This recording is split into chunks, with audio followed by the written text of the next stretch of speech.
एक बार माता पार्वती भगवान शिव से कहती है, हे प्रभु, जीवन में दुख आने पर क्या करे, कैसे अपने आप को दुखों से बाहर निकले। तब भगवान शिव कहते हैं, देवी, मनुष्य को दुख में हिम्मत और बहादुरी से काम करना चाहिए, क्योंकि सुख और दुख दोनों भाई है। जब मनुष्य दुख में हिम्मत रखता है तो उसे सुख भी मिलता है। देवी, मैं आज आपको एक कथा सुनाता हूँ, ध्यान से सुनना। बहुत समय पहले की बात है। एक गांव में एक युवक रहता था जो शिकारी था, लेकिन उसने कभी किसी जानवर को नहीं मारा था। उसके पास केवल एक जाल और एक बांसुरी थी, जिसे वह बहुत सुरीली धुन बजाता था। वह रोज जंगल में जाता, जाल बिछाता और दूर जाकर बांसुरी बजाता। बांसुरी की मधुर धुन सुनकर परिंदे उसके जाल के पास आते और वह रस्सी खींचकर उन्हें जाल में फंसा लेता। फिर वह उन्हें घर ले जाता, दाना खिलाता और उनका ख्याल रखता। जब उसे पैसों की जरूरत होती तो वह उनमें से कुछ परिंदे बेच देता। उस शिकारी का एक बेटा था जिसका नाम किशन था। किशन छोटा ही था जब उसके पिताजी बीमार हो गए और उनका देहांत हो गया। अब किशन और उसकी माँ अकेले रह गए। उनके पास जो पैसे थे वह जल्द ही खत्म हो गए और खाने के लिए कुछ भी नहीं बचा। जिंदगी बहुत मुश्किल हो गई। किशन अभी छोटा ही था, लेकिन वह बहुत हिम्मत और साहस वाला था। कामकाज में अपनी माँ की मदद करता और जब भी समय मिलता जंगल चला जाता, जहाँ उसके पिताजी परिंदे पकड़ा करते थे। आखिरकार एक दिन उसने अपनी माँ से कहा, माँ, अब मैं बच्चा नहीं रहा, अब मैं 16 साल का हो गया हूँ। पिताजी के जाने के बाद आपने बहुत मेहनत की है, अब आप मुझे पिताजी का जाल और बांसुरी ला दीजिए। कल से मैं भी जंगल जाकर परिंदे पकड़ूंगा। उसकी माँ जानती थी कि वह बहुत बहादुर लड़का है और उसने जंगल के हर कोने को देख रखा है, इसलिए उन्होंने उसे बांसुरी और जाल लाकर दे दिया। अगली सुबह किशन जल्दी उठ गया और जंगल की ओर निकल पड़ा। उसे किसी चीज का डर नहीं था और नहीं यह चिंता कि रास्ता भूल जाएगा, क्योंकि वह जंगल के हर हिस्से को पहचानता था। वह घने जंगल में दूर तक गया और बांसुरी बजाने लगा, लेकिन पूरे दिन में एक भी परिंदा उसके पास नहीं आया। आखिरकार जब जंगल में शाम का अंधेरा फैलने लगा तो वह थका हारा खाली हाथ घर लौट आया। उसकी माँ जानती थी कि ऐसा ही होगा। परिंदे पकड़ना इतना आसान नहीं है कि कोई एक ही दिन में यह काम सीख ले। उन्होंने बेटे को तसल्ली दी और समझाया, बेटे, तुम्हारे पिताजी भी तुरंत परिंदे पकड़ने में माहिर नहीं हो गए थे, तुम्हें भी इस काम को सीखने में बहुत मेहनत करनी पड़ेगी। लेकिन किशन हिम्मत हारने वाला नहीं था। उसने लगातार मेहनत की और धीरे धीरे उसे बांसुरी पर खूबसूरत धुन बजाना, अपने आप को परिंदों से छुपाना और बिना हिले डोले सब्र से देर तक बैठना आ गया। अब परिंदे उसके जाल में फंसे लगे थे। हर दिन की तरह वह जंगल जाता है और जाल रखकर कुछ दूर चला गया। कुछ समय बाद उसके जाल में एक बहुत ही अजीब और खूबसूरत पक्षी फंस गया, जिसके पंख 7 रंगों के थे। वह खुशी खुशी उस पक्षी को अपने घर ले आया और उसे एक पिंजरे में बंद कर दिया। अगली सुबह जब वह उठा तो हैरान रह गया कि उस पक्षी ने एक खूबसूरत अंडा दिया था। वह अंडा भी 7 रंगों का था। किशन ने सोचा कि इस अंडे को बाजार में बेच देना चाहिए ताकि कुछ पैसे मिल सके। जब वह अंडा लेकर बाजार पहुंचा तो एक दुकानदार ने उसे देख लिया। यह दुकानदार बहुत चालाक और लालची था। उसका काम ही गरीब लोगों को धोखा देकर सस्ती चीज महंगे दामों पर बेचना था। किशन के हाथ में रंगीन अंडा देखते ही उसने तुरंत आवाज दे दी, सुनो, क्या यह अंडा मुझे बेचोगे? मैं इसे खरीदना चाहता हूँ। किशन पहले से ही जानता था कि वह दुकानदार बुरा आदमी है। उसकी चालाकी और लालच देखकर किशन ने कहा, हाँ, लेकिन इसकी कीमत 15 आने लगेगी। दुकानदार ने कहा, ठीक है। किशन को यह देखकर हैरानी हुई कि चालाक दुकानदार ने उस अंडे की कीमत कम करने की कोशिश नहीं की और उसे 15 आने देकर अंडा ले लिया। किशन ने बाजार में वह अंडा बेच दिया और अपने घर आकर वह 15 आने अपनी माँ को दे दिए। अगली सुबह उसने देखा कि पक्षी ने फिर एक वैसा ही रंगीन अंडा दिया है। यह अंडा भी उसने बाजार जाकर इस चालाक दुकानदार को बेच दिया। इस तरह वह पक्षी रोजाना एक खूबसूरत और रंगीन अंडा देता और किशन उसे बेचकर अपने घर की जरूरतें पूरी करता। एक दिन किशन को ख्याल आया कि चालाक दुकानदार ने मुझसे कम कीमत में अंडा खरीद तो लिया, पर वह इसे बहुत ज्यादा कीमत पर आगे बेचता होगा। यह सोचकर उसने एक दिन दुकानदार का पीछा किया। वह दुकानदार अंडा खरीद कर महल में पहुंचा और किशन समझ गया कि वह दुकानदार इस अंडे को राजा को महंगे दामों में बेचता है। किशन ने सोचा कि क्यों ना मैं खुद ही अंडा लेकर महाराज के पास जाऊं और ज्यादा पैसे पाऊं। उसने वैसा ही किया। किशन महल गया और राजा ने उसे एक अंडे की कीमत 200 आने दी। जब चालाक दुकानदार ने देखा कि किशन अब उसे अंडा नहीं बेचता बल्कि खुद महल में जाकर राजा को बेचता है, तो उसे बहुत गुस्सा आया और किशन को सबक सिखाने के लिए दुकानदार एक दिन राजा के पास गया और कहा, महाराज की जय हो, महाराज, आप किशन से इतने महंगे अंडे क्यों खरीदते हैं? यह अंडे तो आपको बिल्कुल मुफ्त में मिल सकते हैं। राजा ने पूछा, कैसे? दुकानदार ने जवाब दिया, महाराज, किशन के पास एक अद्भुत और सुंदर पक्षी है जो हर रोज यह अंडे देता है। आप उससे वह पक्षी ले लीजिए, फिर आपके पास अंडे और पक्षी दोनों मुफ्त में होंगे। राजा ने अपने सैनिकों को हुक्म दिया कि वह तुरंत वह पक्षी लेकर आए। कुछ देर बाद सैनिक किशन के घर पहुँचे और वह पक्षी ले गए। किशन समझ गया कि यह चालाक दुकानदार की चाल है, लेकिन वह मजबूर था क्योंकि राजा का हुक्म न मानने पर उसे सख्त सजा मिल सकती थी। इसलिए किशन ने अपना पक्षी राजा को दे दिया। राजा उसे देखकर बहुत खुश हुआ और राजा ने उसे भेंट स्वरूप 500 आने दिए। किशन घर आ गया, लेकिन उसने हिम्मत नहीं हारी। उसने अपनी बांसुरी और जाल उठाया और अगले दिन जंगल में चला गया। उसने इतनी मधुर बांसुरी बजाई कि जंगल के हर कोने से पक्षी उसके पास आने लगे। कभी उसके जाल में कबूतर, कभी बुलबुल तो कभी तीतर। किशन उन पक्षियों को बेचकर अपनी माँ के साथ हंसी खुशी जीवन बिताने लगा। अब किशन पूरे शहर में मशहूर हो गया।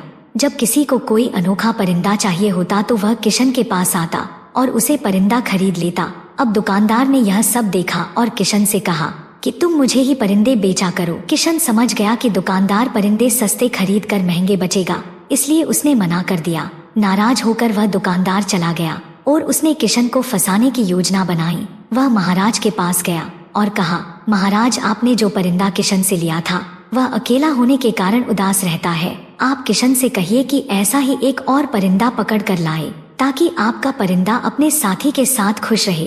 राजा थोड़ा मंदबुद्धि का था, इसलिए उसने सोचा कि दुकानदार सही कह रहा है। उसने किशन को बुलाकर कहा, हम चाहते हैं कि तुम हमारे परिंदे का साथी ऐसा ही एक और परिंदा पकड़ कर लाओ, वरना तुम्हारी खैर नहीं। किशन ने कुछ कहने की कोशिश की, लेकिन राजा ने उसे चुप कर दिया और 1 माह की मोहलत दी। अगर तुम 1 माह में ऐसा ही एक और परिंदा ना ला पाए तो तुम्हें जान से मार दिया जाएगा। किशन परेशान हो गया, लेकिन उसने हिम्मत नहीं हारी। वह अपने घर गया और अपनी माँ को सारी बात बताई। माँ का आशीर्वाद लेकर किशन बांसुरी और जाल लेकर जंगल पहुँच गया। उसने दिन रात एक कर दिए। ऐसा अजीब और गरीब परिंदा ढूंढने के लिए उसे बहुत मेहनत करनी पड़ी। आखिरकार उसकी मेहनत रंग लाई और वैसा ही एक और परिंदा उसके जाल में फंस गया। किशन ने तुरंत परिंदा पकड़ लिया और राजा को दे दिया। राजा दूसरे परिंदे को देखकर बहुत अधिक खुश हुआ। राजा ने किशन को अपने गले से हार उतार कर दे दिया। इस बार किशन ऐसा उपहार पाकर खुशी खुशी अपने घर आ गया। जब किशन की माँ ने वह हार देखा हो वो भी बहुत खुश हुई। वह हार बेशकीमती रत्न से जड़ित था। चालाक दुकानदार को यह सब देखकर बहुत गुस्सा आया। वह जानता था कि किशन बहुत बहादुर और मेहनती लड़का है। दुकानदार का मानना था कि किशन दूसरा पक्षी नहीं ला पाएगा और राजा उसे मरवा देगा, लेकिन अब उसे किशन से डर लगने लगा, कहीं वह उसे किसी मुसीबत में ना डाल दे। इसलिए दुकानदार ने किशन को फंसाने के लिए एक और चाल सोची। वह राजा के पास पहुंचा और बोला, महाराज, आपको शायद यह नहीं पता कि जो पक्षी किशन आपको लाकर देता है उनकी जान एक विशेष फूल में है। राजा ने पूछा, वह कैसे? दुकानदार ने कहा, मैंने बुजुर्गों से सुना है कि यह पक्षी साल में एक बार बचना का फूल सुखते सकते हैं। अगर उन्हें यह फूल सुगने को ना मिले तो वह मर जाते हैं और यह फूल नागदेव के बाग में होते हैं। राजा ने कहा, लेकिन हमारे पास यह फूल कहाँ से आएंगे, क्योंकि नागदेव अपने बाग में किसी को नहीं आने देता। दुकानदार ने कहा, महाराज, यह काम तो पूरे नगर में केवल एक ही लड़का कर सकता है, उसका नाम किशन है।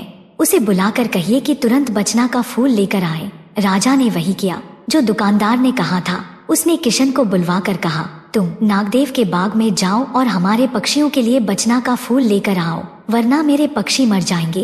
किशन ने कहा, महाराज, मैं इस फूल के बारे में नहीं जानता। पहले आपने कहा पक्षी के लिए कहा तो मैंने जैसे तैसे वह भी पकड़ कर ला दिया, लेकिन आपका यह आदेश अजीब है। मुझे नहीं पता कि नागदेव का बाग कहाँ है। राजा ने जवाब दिया, यह तो तुम उस दुकानदार से पूछो, उसे सब मालूम है।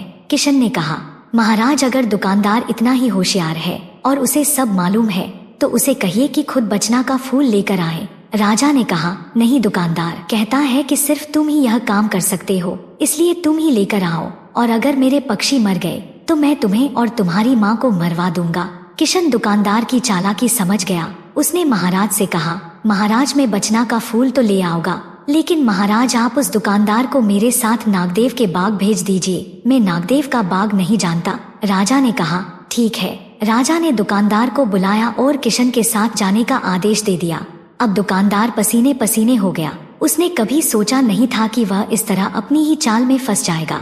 अब किशन और दुकानदार साथ में नागदेव के बाग के लिए रवाना हुए। रास्ते में किशन ने दुकानदार से कहा, यह बचना का फूल कैसा होता है? तब उस दुकानदार ने कहा, मैंने देखा तो नहीं पर उसके बारे में सुना है। जहाँ वो फूल होता है वहाँ वो अद्भुत परिंदे हमेशा उसके पास में रहते हैं।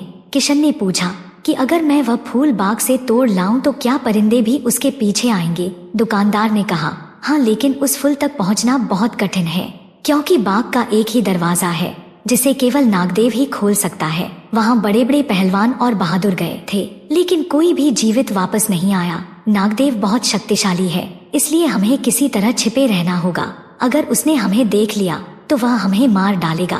किशन ने सब कुछ ध्यान से सुना और आखिरकार वह नागदेव के बैग तक पहुंच गए। वहां पहुंचकर उन्होंने देखा कि बाग का एक ही विशाल दरवाजा था जो बड़ी बड़ी चट्टानों से बना था। कई पहलवान मिलकर भी उसे हिला नहीं सकते थे। वो दरवाजे के पास बैठ गए, लेकिन वो दोनों इतना थक गए थे कि तुरंत सो गए। उनकी आंखें शोर से खुली, ऐसा लगा जैसे आंधी आ रही हो। शोर धीरे धीरे नजदीक आता जा रहा था और किशन समझ गया कि नागदेव बाग के भीतर जा रहा है। उन्होंने तुरंत छुपने का निर्णय लिया। नागदेव ने उन्हें नहीं देखा और उनके पास से गुजर गया। किशन को ऐसा महसूस हुआ जैसे कोई विशाल पहाड़ उसके बगल से गुजर रहा हो। नागदेव ने बाग का दरवाजा खोला। किशन और दुकानदार ने सांस रोक दबे पांव उसका पीछा किया और जैसे ही नागदेव बाग के अंदर गया वो दोनों उसके पीछे पीछे अंदर चले गए और एक झाड़ी के पीछे छुप गए। नागदेव को भनक तक नहीं लगी कि कोई उसके पीछे पीछे बाग के अंदर आ गया है। उसमें अलग अलग रंगों के अजीबोगरीब फूल थे, जिन्हें देखकर किशन और दुकानदार हैरान रह गए। वहाँ कुछ अनोखे परिंदे भी थे जो उसने पहले कभी नहीं देखे थे। कुछ समय बाद नागदेव फिर शिकार के लिए बाहर निकला। जब नागदेव बाहर चला गया तो वो दोनों झाड़ी के पीछे से निकले और बाग में बचना नाम के फूल को तलाश में लग गए। उन्हें वहीं वैसे ही परिंदे नजर आए जैसे राजा को दिए थे, लेकिन किशन को यह नहीं पता था कि बचना कौन सा फूल है। घूमते घूमते उन्हें एक बहुत बड़ा घर नजर आया। नागदेव शायद उसी घर में रहता था और वे उसमें चले गए। उस घर में 21 कमरे थे और हर कमरा एक से बढ़कर एक खूबसूरत था, लेकिन पूरे मकान में कोई नहीं था। आखिरकार जब वे 21वें कमरे में पहुँचे तो उन्हें किसी के रोने की आवाज सुनाई दी, पर वहाँ कोई नहीं था। उन्हें लगा कि आवाज दीवार के अंदर से आ रही है। जब किशन ने दीवार को छुआ तो वो दीवार के पार चला गया। वहाँ रोने की आवाज अब और तेज हो गई थी। किशन ने ध्यान से देखा तो अंधेरे में एक लड़की दिखाई दी। वह टेबल के पीछे बैठकर रो रही थी। उसके लंबे बाल चेहरे पर बिखरे थे। किशन को देखते ही वह बोली, अरे लड़के, तुम यहाँ कैसे आ गए? तुम कौन हो? तुरंत यहाँ से चले जाओ। अगर वह राक्षस आ गया तो तुम्हारे टुकड़े टुकड़े कर देगा। किशन ने कहा, तुम चिंता मत करो, वह बाहर गया हुआ है। यह बताओ कि तुम कौन हो? लड़की ने कहा, मेरा नाम लताश्री है। वह मनहूस नागदेव मुझे कई साल पहले उठा लाया था, तब से मैं यहाँ कैद में हूँ। लड़की ने किशन से पूछा, तुम कौन हो और यहाँ क्यों आए हो? किशन ने पूरी बात बताई कि वह बचना के फूल की तलाश में आया है और अगर फूल नहीं मिला तो महाराज उसकी माँ को जान से मरवा सकता है। लताश्री ने कहा, बचना का फूल सबसे पहले मैंने उगाया था। अगर तुम मुझे यहाँ से निकाल कर ले जाओ तो मैं तुम्हें बचना का फूल उगा कर दूंगी। सारे परिंदे तुम्हारे पास आया करेंगे। उसने बताया कि नागदेव के अस्तबल में तेज घोड़े भी है। किशन वहाँ गया और उसने 2 घोड़े लिए और लताश्री ने वह फूल भी तोड़ लिया था। दोनों घोड़े पर सवार हो गए। लताश्री को मालूम था कि बाग में एक पत्थर को दबाने से दरवाजा खुल जाता है। किशन ने उस दुकानदार को भी साथ लिया और इस तरह तीनों दरवाजा खोलकर घोड़े पर सवार होकर वहाँ से निकल गए। घोड़े भगाते भगाते तीनों नगर पहुँच गए। किशन की माँ अपने बेटे को देखकर बहुत खुश हुई। उस दुकानदार ने भी किशन से माफी मांगी और दोनों दोस्त बन गए। किशन ने फिर अपनी माँ को सारी कहानी सुनाई। फिर किशन और वो लड़की अंदर घर में गए। माँ ने खाना खिलाया। फिर माँ ने पूछा, जो फूल तुम लेने गए थे वह मिला या नहीं? किशन ने कहा, माँ, जब मैं गया था तो मैंने तुम्हें कुछ नहीं बताया था। फिर तुम्हें कैसे पता चला कि मैं फूल लेने गया था? उसकी माँ ने बताया, राजा के सिपाही रोज आते हैं और पूछते हैं कि किशन फूल लेकर आया या नहीं। दोनों अभी बैठे ही थे कि इतने में राजा के सिपाही भी आ गए और पूछा, तुम फूल लाए या नहीं? इससे पहले कि किशन कुछ कहता, लताश्री ने कहा, हाँ, ले आया है। थोड़ी देर में खुद राजा के पास फूल लेकर जाएगा। सिपाही चले गए तो लताश्री ने अपनी जादुई शक्ति से फूल बनाया और किशन से कहा, ये राजा को दे देना। और हाँ, मैं एक जादुई परी हूँ। अब मैं अपनी दुनिया में जा रही हूँ। तुम जब भी मुझे याद करोगे मैं तुम्हारी मदद के लिए आ जाऊंगी। और फिर लताश्री एक घोड़े पर सवार होकर अपनी दुनिया में चली जाती है।